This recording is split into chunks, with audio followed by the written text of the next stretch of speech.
इन विराम चिन्हों का जो प्रयोग है बिल्कुल ही सटीक तरीके से करना होगा। अगर हम इनका प्रयोग बिल्कुल अटपटे ढंग से या बेतुके ढंग से करते हैं तो हमारी बात का जो भाव है वो चेंज हो जाता है। ठीक है, अब एक हिंदी के अंदर क्या है, एक विद्वान हुए हैं जिनका नाम है कामता प्रसाद।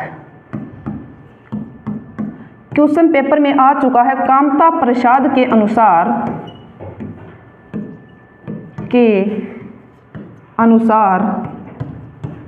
कामता प्रसाद के अनुसार क्या है, विराम चिन्हों की जो संख्या बताई गई है वो 20 बताई गई है। ठीक है, कितनी बताई गई है? कामता प्रसाद के अनुसार जो विराम चिन्ह हैं, विराम चिन्ह संख्या कितनी है इनकी? 20।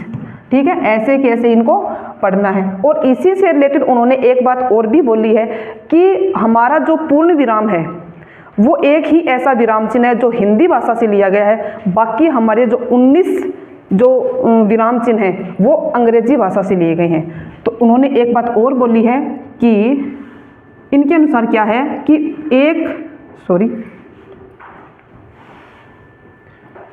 यानी पूर्ण विराम, ठीक है, पूर्ण विराम है वो क्या है, वो तो हमारा हिंदी भाषा से लिया गया है, हिंदी भाषा से लिया गया है, लेकिन बाकी के जो 19 हैं, बाकी 19 विराम चिन्ह वो कौन सी भाषा से लिए गए हैं? वो हमारे अंग्रेजी भाषा से लिए गए हैं। किसके अकॉर्डिंग? कामता प्रसाद के अकॉर्डिंग। ये बहुत अच्छे विद्वान हुए हैं जिन्होंने संपूर्ण व्याकरण को एक सिस्टेमेटिक ढंग से लिखने का काम किया और हिंदी के अंदर, हिंदी साहित्य के अंदर, हिंदी व्याकरण के अंदर इनका अहम रोल है वो आता है। तो बाकी जो 19 विराम चिन्ह वो अंग्रेजी भाषा से लिए गए हैं। ठीक है, अब क्वेश्चन यहाँ से कैसे बनता है? यहाँ से हमारे 3 क्वेश्चन वो फ्रेम हो रहे हैं। पहला क्वेश्चन क्या है कि कामता प्रसाद के अनुसार विराम चिन्हों की कुल संख्या कितनी है? तो आंसर आएगा हमारा 20। कामता प्रसाद के अनुसार लिए गए विराम चिन्ह कौन सी भाषा से आए हैं? तो आंसर आएगा अंग्रेजी। कामता प्रसाद के अनुसार पूर्ण विराम किस भाषा से लिया गया है? तो वो आएगा हिंदी। या ऐसे भी आ सकता है कि कामता प्रसाद के अनुसार जो हिंदी भाषा से लिया गया विराम चिन्ह वो कौन सा है? तो हमारा आंसर क्या आएगा? पूर्ण विराम। यहाँ तक के डिस्कशन में कोई समस्या तो बताओ, नहीं है ना? अब आगे चलते हम कि विराम चिन्ह है, इनके जो सिंबल्स क्या क्या है, यानी इनके जो प्रतीक है वो कौन कौन से हैं। तो हम बारी बारी से सभी को एक एक करके डिस्कस है वो यहाँ पे करेंगे। सबसे पहले पढ़ेंगे हम पूर्ण विराम। पूर्ण विराम, ठीक है। सभी का एक तरीके से मैं इसका चार्ट बना देती हूँ, एक सारणी बना देती हूँ, आप इसको ऐसे ही क्या है नोट डाउन कर लेना। तो सबसे पहला जो विराम चिन्ह आता है वो आता है हमारा पूर्ण विराम, और जिसका प्रतीक क्या है? खड़ी पाई। प्रतीक क्या इसका? खड़ी पाई। दूसरा जो विराम चिन्ह आएगा उसको बोलते हैं हम अर्ध विराम, ठीक है, अर्ध विराम। इसका जो सिंबल होता है, जो प्रतीक होता है, वो ऊपर बिंदी होती है, नीचे छोटा सा कोमा होता है, ठीक है। इसके बाद अल्प विराम।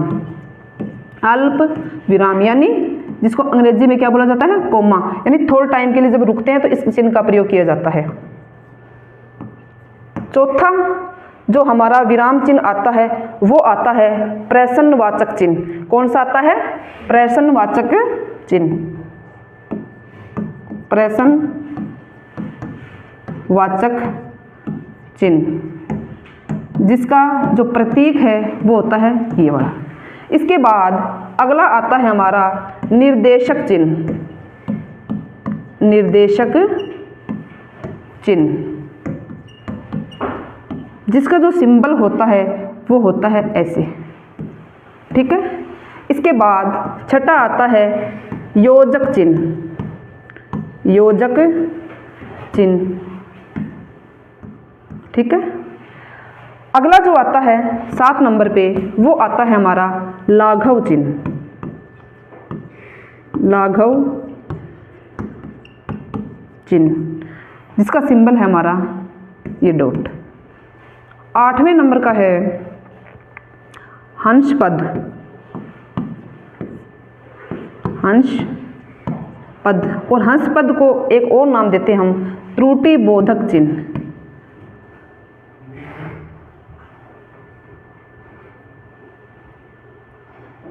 इसको त्रुटि बोधक, फिर गलत हो गया,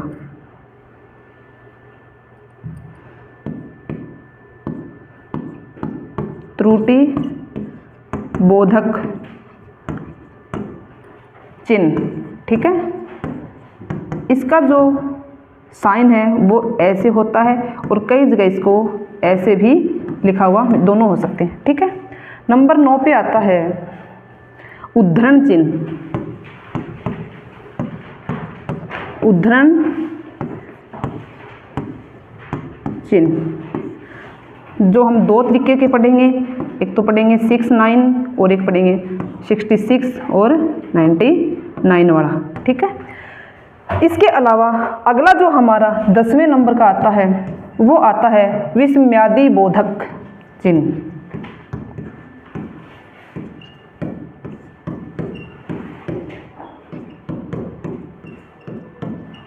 विस्मयादि बोधक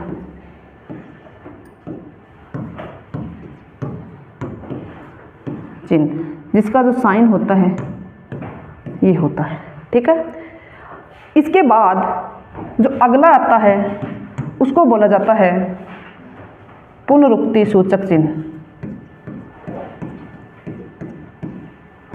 पुनरुक्ति सूचक चिन्ह, जिसका सिंबल मैं नीचे लिख देती हूँ, ये होता है। ठीक है, अगला जो आता है, इसके बाद अगला जो हमारा चिन्ह आएगा उसको बोलते हैं विवरण चिन्ह। विवरण चिन्ह, विवरण चिन्ह जिसका जो साइन होता है। ठीक है, इसके अलावा हमारे एक या दो और होते हैं जिनको लास्ट लिख रही हूं यहाँ पे, रेखांकन चिन्ह। ठीक है, रेखांकन चिन्ह।